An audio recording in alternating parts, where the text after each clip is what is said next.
This is my gardening outfit. We plant from like March clear till August. Look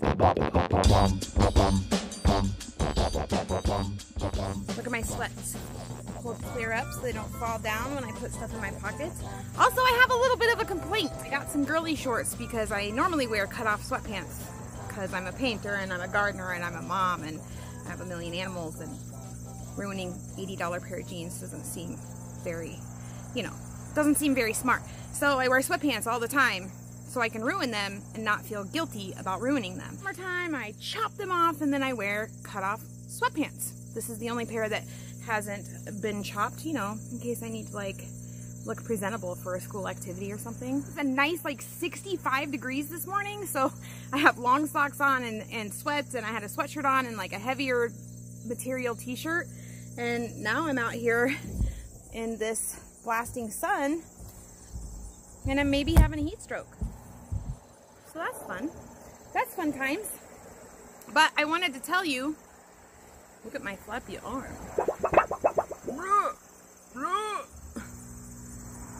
Anyways, I got some lighter material, girly jogging shorts, exercising shorts. They were 25 cents at the thrift store, but I was super excited to not have to wear heavy ass clothes because it's been a devil's armpit temperature here for the last month. And believe it or not, even though they're cut off sweatpants, they're like shorts, that hot material makes me really, really hot. So I got these girl shorts. And I even got a couple of girl shirts. And I want to know why no girl clothes have pockets in them. And if they do have pockets in them, they're this big.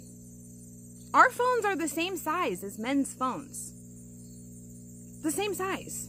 So I need to know why women's clothes, A, don't have pockets in them, and B, if they do have pockets, they are small enough to hold nothing. They literally can't hold anything. I'm really mad, and I need somebody to fix it because I have a lot of shit to carry around. I have seeds and my phone and my cigarettes and my water and my, all my things. I have a whole bunch of stuff to carry around, especially moving from garden to garden to pin, and I just need pockets, okay? Somebody figure that shit out. I'm gonna have to start wearing a fanny pack, and that would just be icing on my outfit cake, right? Maybe I should just get a fanny pack. I look good when I wear a fanny pack. You look good when you wear a fanny pack. We look good when we wear a fanny pack. So, let's wear a fanny pack. I'm gonna do it. I even have these super stellar gardening shoes because it's always really wet back here in the tall grass because I don't weed very often because I let the things grow, and my slides and my toes were always wet all the time, and it's really yucky feeling. And I slide around in my slides when my feet are wet. So I got these gay ass gardening shoes. I also stabbed myself with the pitchfork the other day. A couple weeks ago, actually. Not recommended. Don't stab yourself with a pitchfork. It was an injury, a puncture wound. Probably should have had stitches, but I did fine. I didn't. I was full of anxiety, thought I was gonna have tetanus and die. Don't stab yourself with a pitchfork, wear gardening shoes, and give us some fucking pockets. I wanted to share with you some things that you can be planting in August. We plant from March clear till August, middle of August. So I actually have it written down in my planner which things I can plant up until a certain date. Our first frost date is October 15th here in zone 5B. So what you need to do is just Google pants that information, what's the first estimated frost date 2022 for BFE Nebraska, and it will tell you what your first estimated frost date is. So then you look at the back of your seed packet. I'm still planting stuff in August. I just got done planting some carrots. Last week I planted some more beets. I plant these things in succession. So when I harvest something out of a bed, I plant something back. So typically, my beets, I have a row that's doing really well, almost time to harvest, and then I have another row that I just planted a couple weeks ago, and then I have a row back here that I planted just a couple days ago. Something to keep in mind though, when you are planting in August, it is not springtime. The soil is not moist and like fertile and ready to go, right? It's not like it is in the spring. In fact, it's probably like Sahara Desert dry, and you need to make sure that you are keeping stuff really watered. So one of the obstacles that I find when planting in August is when I'm putting new seeds in, you kind of need to make sure that you are spacing them far enough apart. Like, for instance, if you have a really well-established tomato plant or a cucumber plant that's not quite done with its harvesting, you are going to have to water those seeds a lot, especially like beet seeds, because the ground is really, really dry and they need that moisture in order to germinate. So you need to keep in mind that you're going to be putting a lot of water in that area. So if you're too close to a plant that's already established, you could potentially overwater them. So just keep that in mind, or at least be mindful when you are watering. I have some beets planted up real close to my tomatoes that are big and producing lots of fruit right now.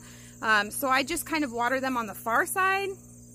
I mean, so far I haven't killed my tomatoes, but just be mindful of that. Something else that I've just recently planted is some spinach. Today I'm going to do some more carrots. You can plant kales, you can plant lettuces. There's still some like zucchini. You can still plant zucchini right now.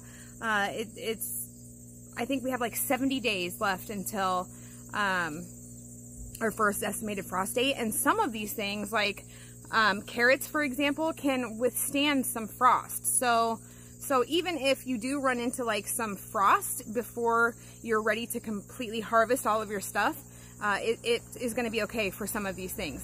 Like your kale, for instance, like it can handle a light frost. Your brassicas, we planted brassicas a couple weeks ago, back in July. I would suggest planting like broccolis and cauliflowers and cabbages and stuff in July, so that way come late August, early September, you can be harvesting some of those vegetables as well. So this is especially helpful for people that don't have like a ton of space. We have like so much space. We have tons of garden space. But we also have 8 people that live here, and sometimes the kids' friends are here. I also take fresh stuff to my dad, and sometimes we share with people that maybe can't have a garden. So I plant lots and lots and lots of stuff, especially with what's going on in the world. Whether or not shit's gonna hit the fan, I have no idea. I just know that people keep talking about it, and I don't want to be hungry because I'm a fat girl and I like to eat, and I need to make sure that my kids have nutrition, you know, so the zombie apocalypse doesn't happen and we go around like eating each other's brains. That would be terrible. So we also did get some meat birds. We were not going to get meat birds this year because we have plenty of chicken still. Plenty of chicken. But do we have plenty of chicken? So we got 15 more meat birds, Cornish cross. They will be ready in 6 weeks to harvest. So we will have 15 more birds to put in the freezer. What else can you plant? So we went over this, right? We can do beets, turnips, carrots, some zucchini. I don't know what the date is on cucumbers. You can check cucumbers. Definitely like your lettuces, your kales, your spinaches, stuff like that. You can absolutely still grow them and have plenty of time to get some harvest off of them. So I just wanted to let you know that don't just settle for one garden in the summer. I did that for most of my adult life. I planted my tomatoes and my cucumbers, and well, basically my tomatoes and my cucumbers. And yeah, and then I called it good. I harvested them in July and was like done. And that's not necessary. You can continue to plant clear up until like, you know, 70 to 90 days before your first frost date. So definitely Google what your first frost date is for your location. It's even helpful to find out what your zone is. For example, we are zone 5B. That helps when you're searching for information regarding any of your plants or growing times or growing recommendations or whatever.